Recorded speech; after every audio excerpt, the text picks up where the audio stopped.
Olongapo. From everyone at the station, happy holidays.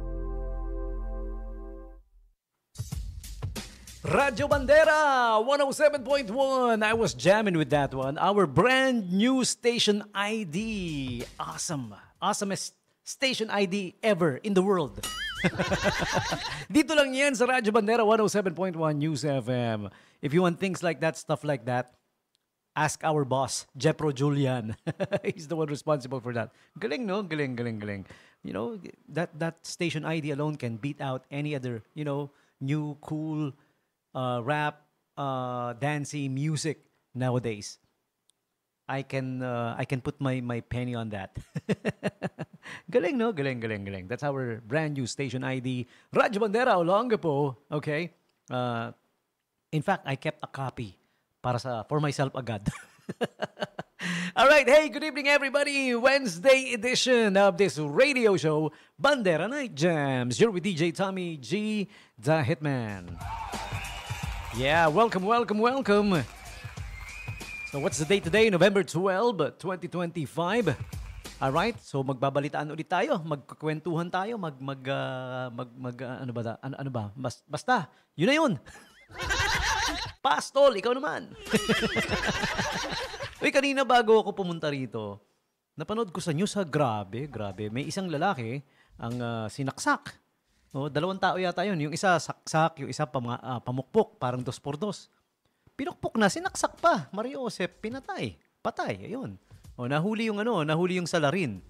Tapos nung nalaman, ang dahilan kung ba't ginawa sa kanya yon sa lalaki na biktima, selos. Telot. Kasi yung lalaking yun, yung pinatay, siya na yung boyfriend ngayon nung jowa dati nung sumaksak. Okay? So yung babae, ex nung sumaksak. Tinulungan siya nung isa. Ewan ko sino yun. Tropa niya siguro. Yun ang reason. Selos. Hindi niya siguro matanggap na wala na sila at siya na yung bago. Grabe. Hindi makamove on, no? Alam niyo, iba talaga yung nagagawa ng pag-ibig, no? Grabe talaga, grabe. Grabe talaga si pag-ibig. Diba? Nagagawa niya na kalimutan ng lahat. Mapapabayaan mo yung pag-aaral mo. Mapapabayaan mo yung professional career mo dahil sa pag-ibig. Diba? Ang dami ng sumugal, ang dami ng sumakripisyo sa ngalan ng pag-ibig. Ay, pag-ibig o pag-ibig. I mean, okay lang yun. Yung kung talagang dahil sa pag-ibig. Pero yung gagawa ka pa ng bagay na ganun, yun ang hindi na okay. Diba? Grabe, talagang hindi siya makamove on. Kailangan matigok. Parang, if I can't have her, no one else will. Parang ganun. O, handang tawag doon? Galit na galit. Gustong manakit. Well, hindi lang nanakit. Dinedball pa. Hirap talaga pag maganda no? Di ba girls, no? Ang hirap maging maganda nowadays. Pagkahaba ng hair mo. Di ba? Mahabang hair, maputi, sexy, ganun. Oh. Yan yung mga yung mga nagpapaibig sa kalalakihan na umaabot sa puntong ganyan no? Di ba? Magaganda. Meron din naman pag tinanong maganda, ang sagot mabait. May ganun din. Pero hindi ko alam. Hindi ko nakita Sa news wala naman, hindi naman pinakita yung babae no? Hindi ko nakita para may kwento ko sana sa inyo kung maganda ba o mabait. Alam niyo nakakatuwa yung mga yung mga kaibigan ko na na ganyan ang pangalan. Yan, may kaibigan ako like si Masikap. Si Masikap kasama ko yan sa Zamba Mic. All right, meron kaming grupo na nag-open mic, Zamba Mic ang tawag sa amin. He's one of our poets. Yan, di ba? He belongs to the Esporlas clan of Olongapo City, Esporlas family. Yung mga Esporlas family, pag tiningnan mo, yung mga pangalan pala talaga nila, the way they name their kids and everybody else, sila mga magkakapatid, magpipinsan. Ganyan yung mga pangalan. May masikap, may masipag, may malakas, may maganda, may mabuti, merong malikhain, mga ganung pangalan. Di ba? Nakakabilib, no? Pag ganon. Ibig sabihin parang ang dating is Pilipinong-Pilipino. And proud na proud sa character traits na meron sila. Parang ganon. Kaya ganon yung pangalan, di ba?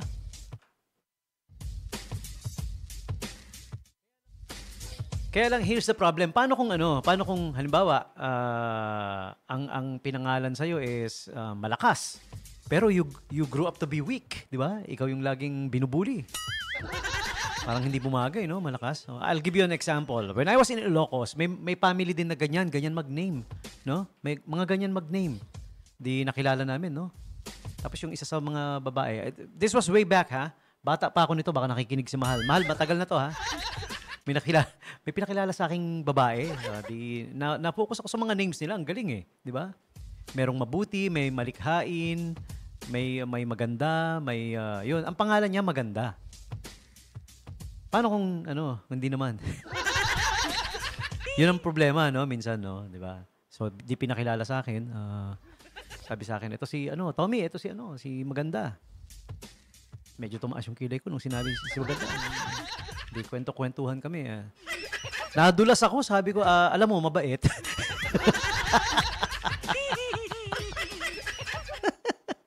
Alam mo dun sa amin, mabait.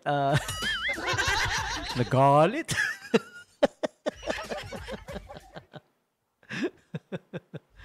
Okay, sige na, welcome na, welcome sa mga nasa live stream natin ngayon. Sino ba na dyan? Si Kuya Justin Rice, nakatutok agad, Idol talaga to si Kuya Justin Rice. Salamat for doing that. Thank you. Yeah. If only I'm rich, I will give you 776,342.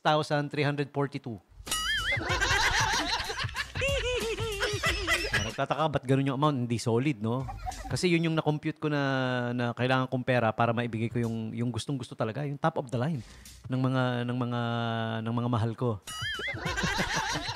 Kasama na diyan yung top of the line computer kay Bunso na gusto niya maging alam niyo yung Bunso ko, gusto maging maging YouTuber or TikToker, parang ganoon. Basta yung mga nag-upload ng video habang nilalaro niya, ano ba yun? Sa Ustream yun, Sa Ustream TV. Tama ba ako? Or sa ano? Tama ba? Yeah. Okay. Basta yun na yun. Yung mga yung mga naglalaro ng Roblox, ng Minecraft, tapos ina-upload nila, tapos nagsasalita siya yung yung kagaya ng mga napapanood nyo, di ba? Kayang-kaya niya eh. Yung problema lang si Daddy, hindi mabilan ng hindi mabilan ng mga equipment, mga gadgets. Mario Joseph, sorry anak. Pero kaya niya, given the chance. Kasi naglalaro siya sa cellphone lang. Habang nagsi-cellphone siya, pinapractice niya na, nagsasalita siya. Oo, in English, ha? Ang galing eh. He's just 10. He's been doing that since he was... Kailan ba siya humawak ng cellphone? 2 years ago? Yeah. Since he was 8. Kaya niya na eh. Galing. Mga bata talaga ngayon, Mabibilib ka eh. Yung mga nilalaro niya nga, hindi ko alam kung paano eh. Na-stuck ako sa na-stuck ako sa Super Mario Brothers. Tetris. Na-stuck ako sa Tetris. Na-stuck din ako sa sa Plants vs. Zombies. Honestly, hanggang ngayon, paborito ko yung Plants vs. Zombies. Grabe. Kasi yung Plants vs. Zombies, makikita mo, pag nilalaro ko siya, yung base breaker endless, para siyang nakaka-relax. Nare-relax ako pag nilalaro ko yun, promise. Kaya hanggang ngayon, nilalaro ko yun. Lalo na kung medyo balisa ako, di ba? Yung medyo nahihirapan ako. Hindi ko na alam kung paano ko lalabanan yung yung magnanakaw. Na napakagaling. Enough of that already na. Sige. Punta na tayo sa today's holidays and observances. Today is World Pneumonia Day. Ayan, provides an annual forum for the world in the fight against pneumonia. Ayan, okay. Holidays and observances. And by the way, this is being brought to you by Angel's Pizza Olongapo. Check out the Angel's Pizza Sulit Bundle promo. Get 2 big family-sized pizza of any flavor and get a free medium-sized pizza, free 1-liter lychee lemonade, and a lifetime APC loyalty card for only 1,049. It used to cost around 2,000 plus dati, no? Pero ngayon, 1,049 na lang. Sulit Bundle promo. Yung APC card na yan, may buy one, take one nakaakibat yan, Lifetime. Alright? And also, they are located at number 395, Rizal Avenue Extension, Olongapo City. Okay? Open sila open from Monday to Sunday. Nagahang si DJ Tommy G. Nagahang. Pasensya na. Nagahang. Nagahang kasi yung binubuksan kong info. Info page. They are open Monday to Sunday, tapos 8 a.m. to 12 noon time. 12 midnight. Hanggang midnight, bukas. Wow. So kung hating gabi na, medyo nagki-craving ka pa ng pizza, open sila hanggang alas 12. Okay? Para umorder ka. Huwag ka naman na-order ng alas 12 ng hating gabi. Kahit mga ano man lang, mga 11:59, ganyan. 11:59 p.m. So check it out, number 395, Fendler Street, Rizal Avenue Extension. Caller text 0927-117-9020. Check out their Facebook page para makita nyo yung what's on the menu. They're more than just pizza. Marami pa. May mga combo meals din ng iba't iba. Okay? And aside from today being World Pneumonia Day, today is also, November 12 is Chicken Soup for the Soul Day. I miss chicken soup. It's been a long time since I last had chicken soup. May nabibili pa ba na yung Campbell's yan ang may instant chicken soup yung Campbell's. I miss chicken soup. Makagawa nga. Gawa ka na lang, 'di ba? Madali lang 'yan O sige, konting kaalaman. Ganito lang 'yan. Alam mo yung kung gusto mong chicken and corn, pwede rin, masarap, 'di ba? Basta pinaka-base niyan cream, 'di ba? Pwedeng based on cornstarch or cream of corn based, parang ganun. Tapos lalagyan mo lang ng mga hiniwang chicken, 'di ba? Ayan. Ang best chicken to use yung pure meat lang ng chicken, yung breast. Yan, 'di ba? Masarap talaga pag breast. Ng chicken chicken ang tinutukoy ko. Masarap naman ng breast part ng chicken. 'Di ba mga tropa? Tapos gusto rin natin bukod sa breast, gusto rin natin ng legs.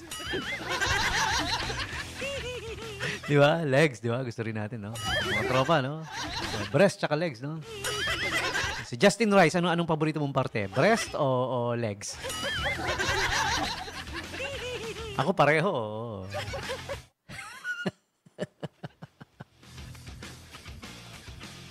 Okay, so moving on. November 12 is also, Ma'am Kang and everybody at Angel's Pizza, National Pizza with the Works Day. Except the anchovies. May pizza kasing nilalagay ng anchovies. You know what's anchovies? Parang yung dilis, yung maliliit na. Yeah. Okay, so there you go. Just a few. Konti lang, Holidays and observances for today.